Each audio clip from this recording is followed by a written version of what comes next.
दत्तात्रय पवार वय 80 राहणार तुळजापूर गेल्या 8 वर्षांपासून यांना घरातून बाहेर काढले आहे। मुलगा वरिष्ठ अभियंता लातूर या ठिकाणी आहे। मुलगी वरिष्ठ अधिकारी धाराशिव, पत्नी रिटायर शिक्षिका आहे। जवळपास महिन्याला उत्पन्न 4 लाखांपेक्षा जास्त आहे। तरी देखील या ज्येष्ठ नागरिक दत्तात्रय पवार यांना बघितले जात नाही। काही महिन्यांपूर्वी सोलापूर येथील रंगभवन या ठिकाणी ते बेशुद्धावस्थेत पडलेले असताना युवा भीमसेना सामाजिक संघटनेचे संस्थापक अध्यक्ष महेश डोलारे यांनी त्यांच्याजवळ जाऊन विचारपूस केली असता त्यांनी सर्व हकीकत सांगितली। त्यानंतर युवा भीमसेना सामाजिक संघटनेच्या वतीने धाराशिव जिल्हाधिकारी यांना पत्र व्यवहार करून महिना 7,000 रुपये आणि त्यांच्या राहण्याची सोय करण्यात यावी असे आदेश धाराशिव जिल्हाधिकारी यांनी दिले आहेत। यावेळी महेश डोलारे म्हणाले, ज्या बापानं आयुष्यभर तुम्हाला सांभाळलं त्याच बापाला घराबाहेर काढलं। देवाच्या मंदिरातल्या दानपेटीत पैसे टाकल्याने तुमचे पाप धुतले जाणार नाही। तुम्ही कितीही देवधर्म केला तरी उपयोग नाही। आपल्या आई बापाला जर सांभाळत नसाल तर तुम्ही कधीच सुखी राहू शकणार नाही। हेही तितकंच सत्य आहे। आई बापाच्या सेवेत स्वर्ग आहे हे विसरू नका असेही ते म्हणाले।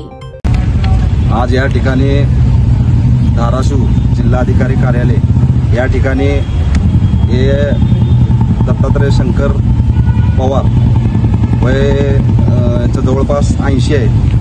गेल्या 7 ते 8 वर्षापासून हे घराच्या बाहेर होते। यांचे मुलं मोठे वरिष्ठ अधिकारी आहेत आणि हे बाबा म्हणजे यांची कुठलीच पद्धतीची सोय नाही। आज ते रोडावर खातात, रोडावर झोपतात, यांचे मुलं बघत नाहीत। म्हणून आपल्याकडे हे आपल्या युवा भीमसेनेकडे अशी तक्रार आलती की माझे मुलं बघत नाहीत, मला सांभाळ करत नाहीत, हे नाही। तर त्याबद्दल आम्ही माननीय धाराशिव जिल्हाधिकारी यांना या ठिकाणी बाबाचे निवेदन वगैरे दिलं होतं। तर ते आज या ठिकाणी त्यांना महिना 7,000 रुपये आणि राहायची सोय या ठिकाणी केलेल्याबद्दल माननीय धाराशिव जिल्हाधिकारी यांचं मी मनापासून आभार मानतो। आज या ठिकाणी या बाबाला कुठेतरी न्याय मिळाला आणि आज अधिकारी करून धाराशिव आणि त्याचे ज्या निकाल मला मिळालेला आहे प्रत्येक महिन्याला 7,000 रुपये आणि राहण्यास घराची सोय करून देण्याचं तुझ्या पत्रामध्ये नमूद आहे।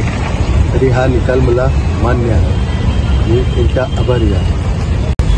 अर्ज केला होता उपविभागीय करून धाराशिव आणि त्याचे ज्या निकाल मला मिळालेला आहे प्रत्येक महिन्याला 7,000 रुपये आणि राहण्यास घराची सोय करून देण्याचं तुझ्या पत्रामध्ये नमूद आहे। तरी हा निकाल मला मान्य आहे। मी त्यांच्या आभारी आहे। ताज्या बातम्या पाहण्यासाठी प्राईम महाराष्ट्र न्यूज चॅनलला सबस्क्राईब करा।